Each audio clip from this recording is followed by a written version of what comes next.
अस्सलाम वालेकुम जी, मैं हूं ताहिर सरवर मीर और आप देख रहे हैं मीर टाकीज़। कामरान शाहिद ने जो अपने वालिद शाहिद साहब का इंटरव्यू किया, उस हवाले से मैंने तारीफ़ की थी और ये कहा था कि मुझे वो फॉर्मेट बड़ा पसंद आया और इंटरव्यू भी बड़ा इंटेलिजेंट था। और ये मैंने कहा था उसके लिए कि जर्नलिज़म के स्टूडेंट उसे ज़रूर देखें। और उसमें मेरी बड़ी मुखालफत हुई कि खुदा न खास्ता मैं कोई किसी ऐसी इंडियन फिल्म के कंटेंट की तारीफ़ करती जी नज़रिया पाकिस्तान के ख़िलाफ़ थी। तो बस यहाँ हमारे लोगों की राय का एहतराम नहीं किया जाता। ये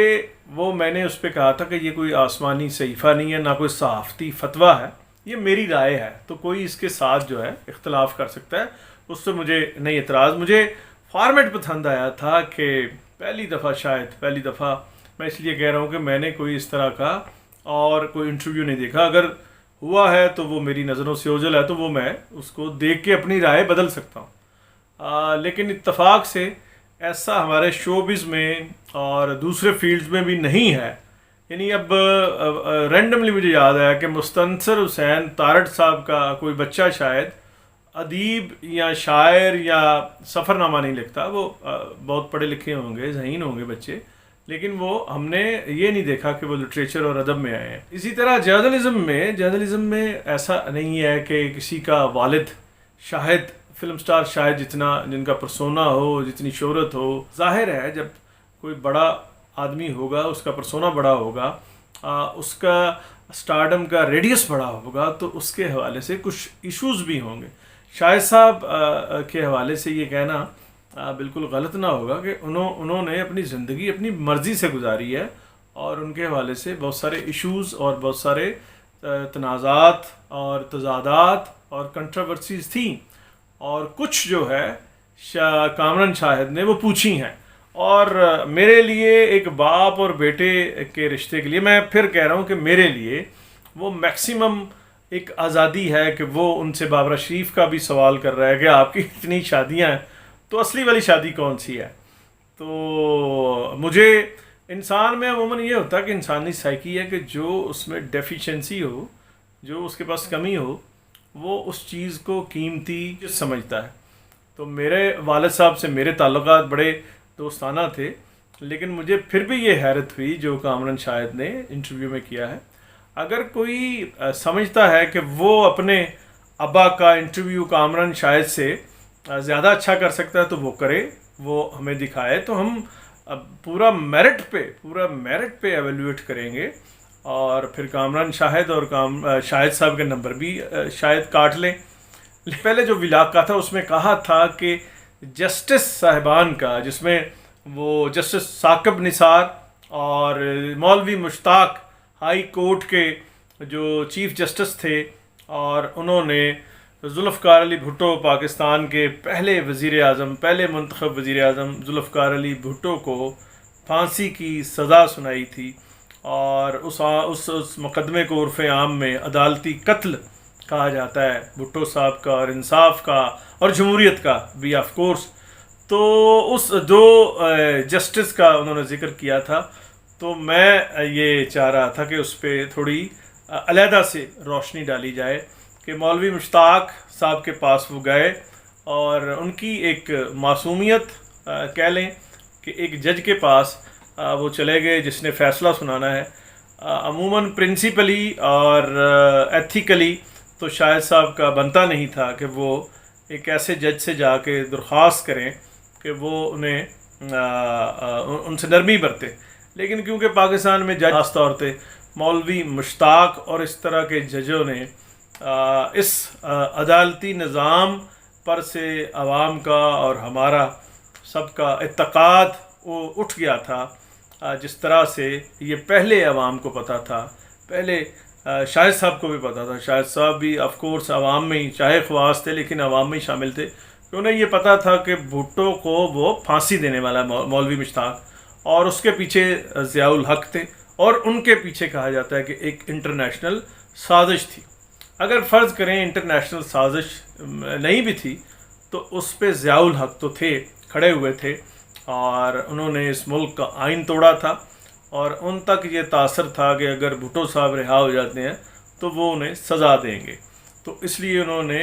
फूल प्रूफ इंतज़ाम किए और भुट्टो साहब को का अदालती कत्ल किया। और फिर आप ये देखिए कि शाहिद साहब ने उसी इंटरव्यू में फोकस नहीं किया,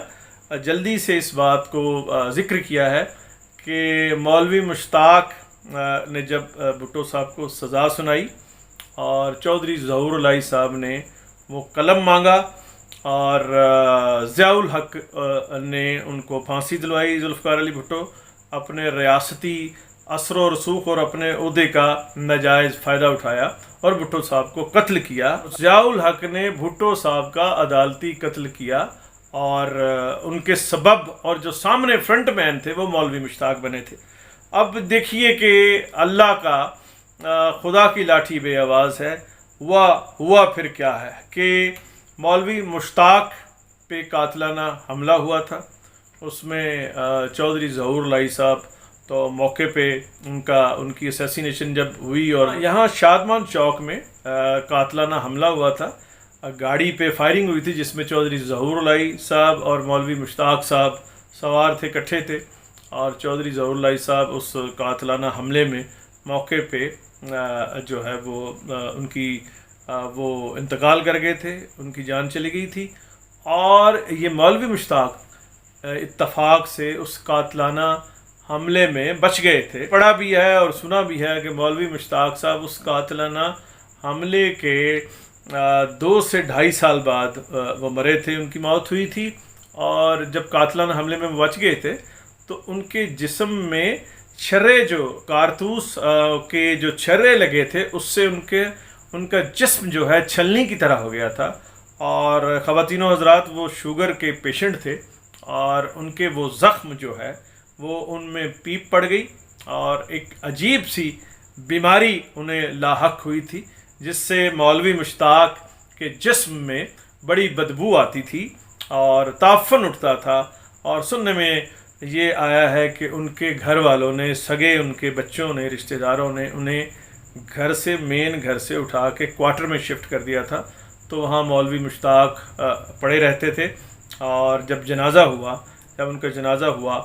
तो शहद की मक्खियों ने उस जनाजे पे हमला कर दिया। तो उस जनाजे में जो शुरका थे, चार लोगों की मौत वाक़या हो गई थी। शाहिद साहब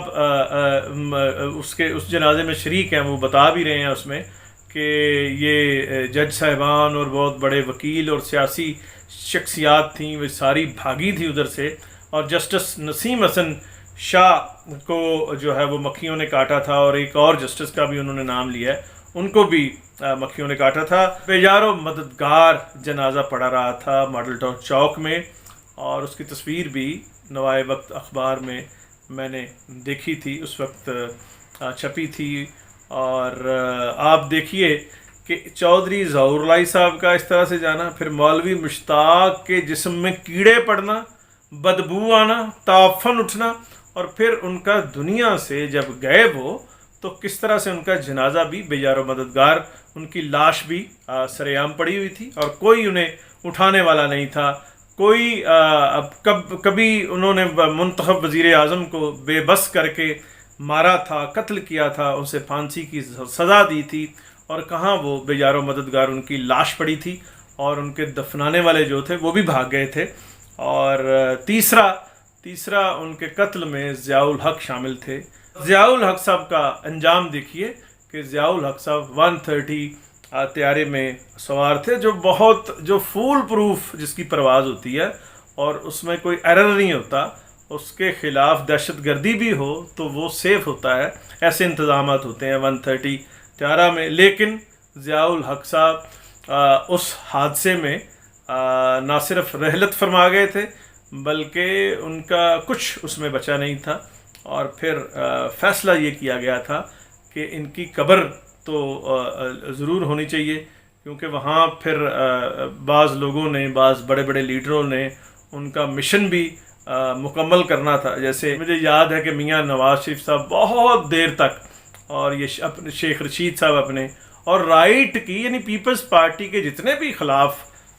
लीडर थे, जमातें थी, तो वो ज़ियाउल हक, वो इनकलाब की जो मट्टी और इनकलाब का ख़मीर जो है वो ज़ियाउल हक के जनाजे और कब्र से وہ اٹھاتے تھے،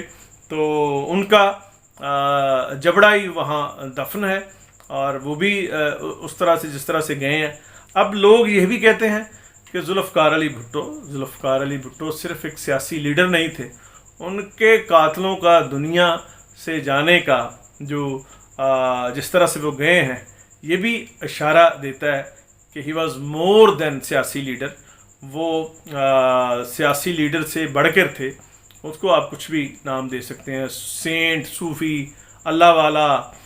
ولی اللہ، یا صرف ذوالفقار علی بھٹو بھی کہیں تو یہ بھی کافی ہے۔ تو دوسرے جو جسٹس ہیں، جسٹس ثاقب نثار صاحب، وہ ان کو ایک میں مزاحیہ جج جو ہے وہ میں سمجھتا ہوں، کیونکہ شاہد صاحب نے جو ان کے بچپن کا نقشہ کھینچا ہے وہ بھی صرف مزاحیہ نہیں ہے، وہ تو تھوڑا اور ہے۔